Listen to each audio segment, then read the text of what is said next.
টলিউডে যে কানাঘুষো শোনা যাচ্ছে তাতে অনেকের খুব আনন্দ হবার কথা, কারণ দেব যেভাবে কাজ করে চলেছে মাস কমার্শিয়ালি তার একটা কামব্যাক হয়তো আসতে চলেছে খাদানের হাত ধরে।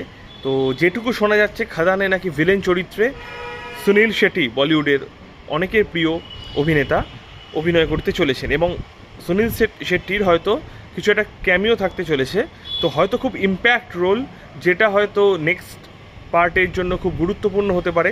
যেমন বিক্রমের শেষে রোলেক্সের এন্ট্রি ছিল, সেই রকমই হয়তো শোনা যাচ্ছে। তো দেব যেভাবে কাজ করছে সেটা যথেষ্ট প্রশংসনীয়, এবং আশা করব ভবিষ্যতে এই বলিউড থেকে প্রচুর মানুষ আমাদের টলিউডে আসবেন কাজ করতে, এবং সিনেমাটার জন্য অবশ্যই অপেক্ষায়। সিঙ্গেল স্ক্রিনে সেই যে উন্মাদনা সেটা যেন ফিরে আসে।